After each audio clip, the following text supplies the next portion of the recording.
The minimum number was 100,000 lives, and I think we'll be substantially under that number.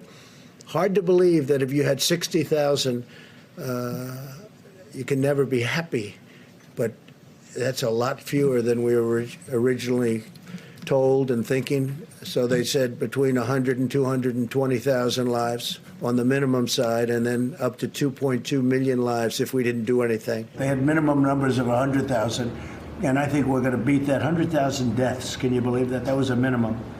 And if we didn't practice what we practiced, and if we did it a different way, because we had a maximum of 2.2 million people, who knows even if that's right, we would have had, I think, millions of people die had we done a different way. And I think numbers are just coming out where they're estimating 60,000 people will die. We would have had millions of deaths instead of, it looks like we'll be at about a 60,000 mark, which is 40,000 less than the lowest number thought of. One is too many, but we're going toward 50 or 60,000 people. That's at the lower, as you know, the low number was supposed to be 100,000 people. We could end up at 50 to 60. I think we've done a great job. As you know, minimal numbers were going to be 100,000 people.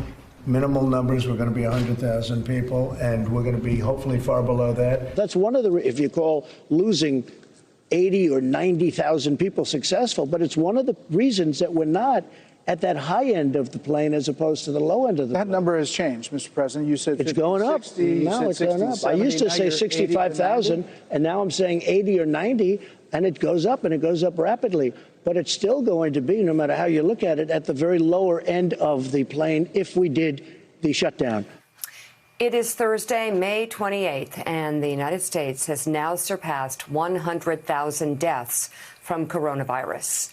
Along with Joe, Willie, and me, we have NBC National Affairs analyst, co-host of Showtime's The Circus, and editor-in-chief of The Recount, John Heilemann. You know, Willie, from the very start, what we had suggested here was that not just this president, but every leader across the world look at this medical crisis and do what Winston Churchill did in 1940. He prepared the British people for the worst. He wasn't talking about appeasement with Germany. He wasn't talking about how it was going to be an easy ride. He even told members of parliament that they may be lying on the ground, choking in their own blood when the Nazis came to Britain. But they would fight, and they would fight this enemy hard, and laid it out for them how bleak the future could be if they didn't do the right things.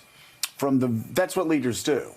From the very start, this has been a president who's engaged in wishful thinking, in dangerous thinking, saying it's in January, just one person coming in from China in late February, even a month after his trade rep, Navarro, said 500,000 souls could die in America because they weren't prepared. In late February, the president is still saying it was 15 people and it was soon going to be down to 0. In March, he told reporters he wasn't concerned about it at all, told African-American leaders it was going to magically go away in March. He continued this.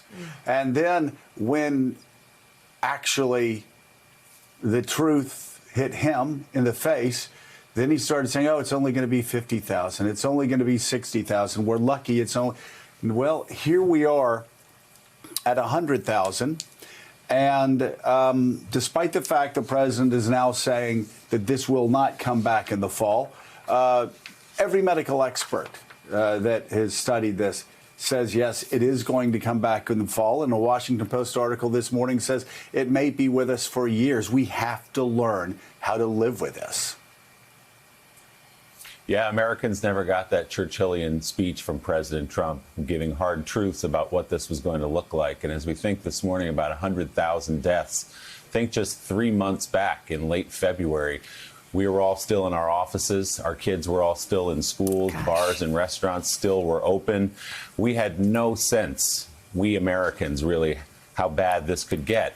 But the president did. He was told, as you pointed out, by his intel agencies. He was warned by Peter Navarro in a memo, 2 memos, actually. He knew how bad this could be, and now he's shifting the goalposts. He said 2 days ago the deaths were projected to be 1.5 million or 2 million. Well, that was in a worst case scenario if we did nothing. So he's moving the goalpost to try to frame 100,000 Americans dying over the course of just over 3 months as somehow a victory, as somehow a job well done, a great success story, as Jared Kushner put it a few weeks ago, by the federal government in its handling of this crisis. This is a morning to stop and think that 100,000 Americans, not through the fault of President Trump, through the fault of a disease, are dead, but that number most certainly could have been lower.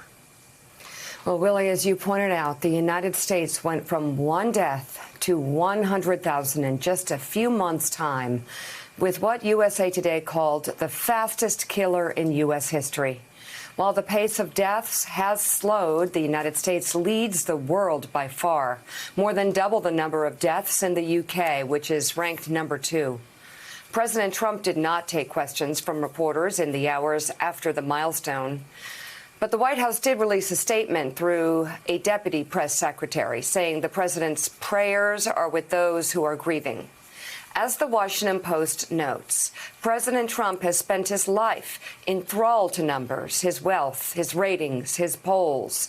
Even during the deadly coronavirus pandemic, he has remained fixated on certain metrics, peppering aides about infection statistics, favoring rosy projections, and obsessing over the gyrating stock market. But as the nation reached a bleak milestone this week, 100,000 Americans dead from the novel coronavirus, Trump has been uncharacteristically silent. The closest the president came to addressing the death toll was a tweet from Tuesday. It reads in part, "For all of the political hacks out there, if I hadn't done my job well and early, we would have lost 1.5 to 2 million people, as opposed to the 100,000 plus that looks like will be the number." Thanks for checking out MSNBC on YouTube, and make sure you subscribe to stay up to date on the day's biggest stories. And you can click on any of the videos around us to watch more from Morning Joe and MSNBC. Thanks so much for watching.